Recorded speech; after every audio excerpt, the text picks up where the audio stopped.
BSc first year का physical chemistry का unit third gas state का नेक्स्ट पार्ट है। गैसों के लिए गतिज ऊर्जा का व्यंजक, derivation of kinetic energy from the gaseous.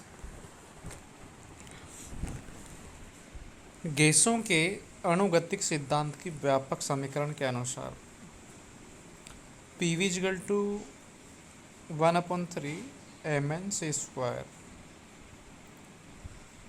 इसको सेटअप किया। PV equal to 2/3 × 1/2 m² n। इसको इक्वेशन नंबर अपन ने 1 दिया। 2/3 × 1/2 से 2 से 2 कट जाएगा। यदि गैस की 1 मोल मात्रा ली जाए तो n is equal to capital N। Capital N is represented by Avogadro संख्या। 1 मोल अणुओं की गतिज ऊर्जा is equal to 1/2 m² bracket के बाहर है n is equal to 1/2 m² capital N। अतः समीकरण 1 से PV is equal to 2/3 into kinetic energy. Kinetic energy is equal to 3/2 PV. Equation number 2 है। आदर्श गैस की 1 मोल मात्रा के लिए PV is equal to RT, तो kinetic energy is equal to 3/2 RT।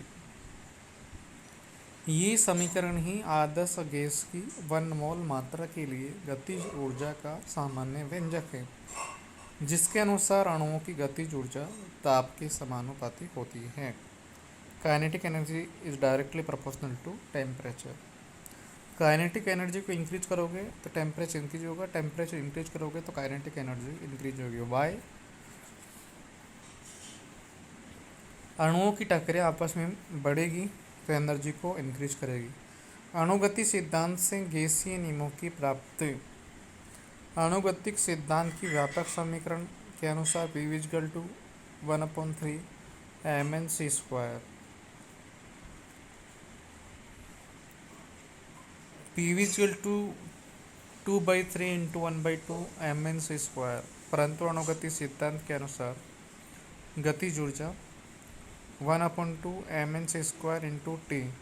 Kinetic energy is equal to KT। समीकरण नंबर 2। समीकरण 1 व 2 से PV is equal to 2/3 KT। इस समीकरण से निम्न प्रकार विभिन्न गैसीय नियम प्राप्त होते हैं। पहला, बॉयल नियम। समीकरण 3 से V is equal to 2/3 K' bracket बंद 1/P। स्थिर ताप पर 2/3 K' is equal to constant, तो V is equal to constant अपन P, तो V inversely proportional to P, जो कि बॉयल का नियम है। चार्ल्स का नियम को भी इसी प्रकार व्युत्पन्न किया जा सकता है according to equation number 3। Equation number 3 क्या है? V is equal to 2/3 K' into T. तो स्थिर ताप पर जो ये 2/3 K' है इसको कांस्टेंट किया है, तो V इक्वल टू क्या हो जाए? कांस्टेंट T, तो V directly proportional to temperature. तो चार्ल्स का नियम क्या है? स्थिर दाब पर आयतन, गैसों का आयतन गैस के तापमान के समानुपाती होता है।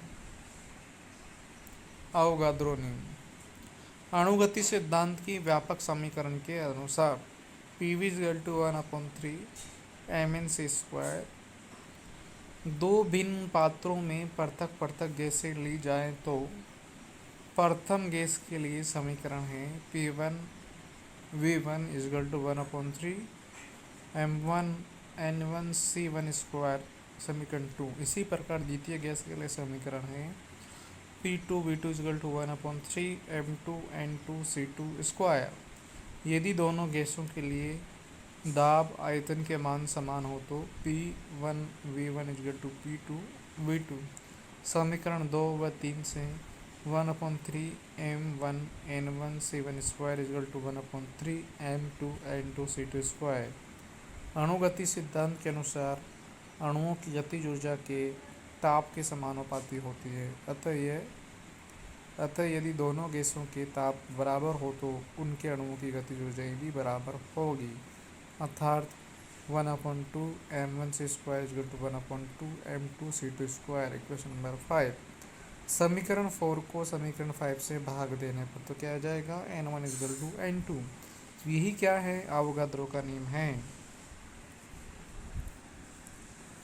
अर्थात दो गैसों के लिए ताप, दाब व आयतन मान समान हो तो उन गैसों के अणुओं की संख्या भी समान होती है, जो कि अवोगाद्रो की परिकल्पना है।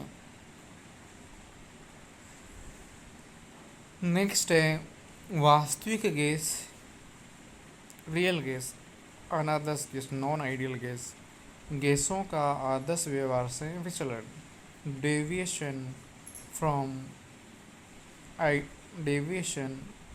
Ideal gas from real gas. वास्तविक गैस या अनादर्श गैस वे गैसें जो ताप व दाब के सभी मानों पर आदर्श गैस समीकरण क्या होती है, PV equal to nRT। P क्या होता है, गैस का दाब, V क्या होता है, गैस का आयतन, N क्या होती है, गैस के मोलों की संख्या, और R क्या है, गैसीय स्थिरांक, और T क्या है, ताप। तो वह गैसें जो ताप व दाब के सभी मानों पर आदर्श गैस समीकरण PV इक्वल टू nRT का पालन नहीं करती हैं, जो पालन करती वह तो क्या है, आइडियल गैस, और जो पालन नहीं करती वह क्या है, नॉन आइडियल गैस या रियल गैस। तो वह गैसें जो ताप व दाब के सभी मानों पर आदर्श गैस समीकरण PV इक्वल टू nRT का पालन नहीं करती हैं, अर्थात आदर्श व्यवहार से विचलन दर्शाती है, अनादर्श गैस वास्तविक गैस कहलाती है। विभिन्न गैसों के लिए संपीड्यता व्यंजक ब्रैकेट के अंदर Z को निम्न प्रकार परिभाषित किया जाता है। संपीड्यता व्यंजक capital Z equal to PV upon nRT। आदर्श गैस के लिए Z इजल टू कितना होगा, 1, तो PV upon nRT equal to कितना हो जाएगा, 1, तो PV इजल टू क्या आएगा, nRT।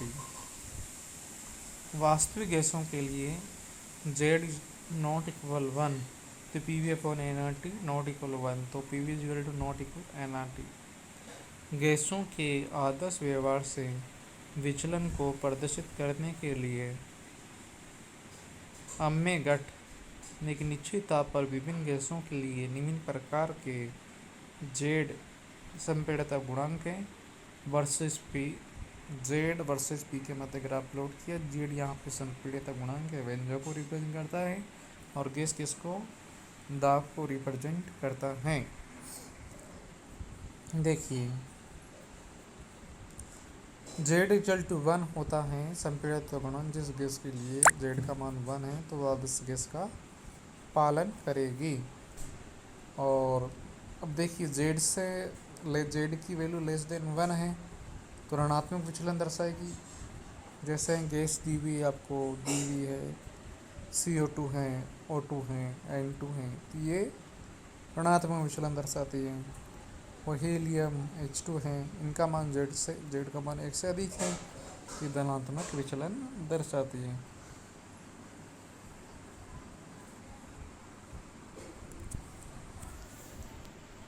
तो उपरोक्त अम्य घट प्रेक्षण प्राप्त होते हैं। सभी गैसें आदर्श व्यवहार से विचलन दर्शाती हैं। हीलियम व हाइड्रोजन गैस असामान्य व्यवहार दर्शाती हैं, क्योंकि इन गैसों के लिए सदैव Z का मान 1 से अधिक होता है। हाइड्रोजन व हीलियम के अतिरिक्त अन्य सभी गैसों के लिए आरंभ में दाब में वृद्धि के साथ Z कमी आती है, अर्थात Z की वैल्यू 1 से कम हो जाती है, किंतु एक निश्चित दाब के उपरांत Z में वृद्धि होने लगती है तथा उच्च दाबों पर Z का मान 1 से अधिक प्रकाशित होता है।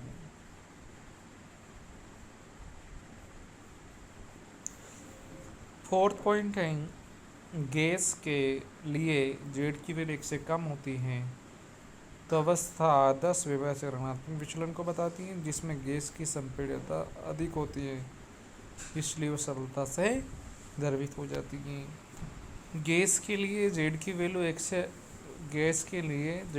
से अधिक होती है तो आदर्श व्यवहार से धनात्मक विचलन को बताती है, जिसमें गैस की संपीड़ितता अत्यंत कम हो जाती है, इसलिए गैस कठिनाई से द्रवित होती है। तो गैसों के व्यवहार पर ताप के प्रभाव की व्याख्या करने के लिए आम्यगट ने एथिन का फॉर्मूला क्या होता है, C2H4, गैस के लिए विभिन्न तापों पर निम्न प्रकार वक्र प्राप्त किए।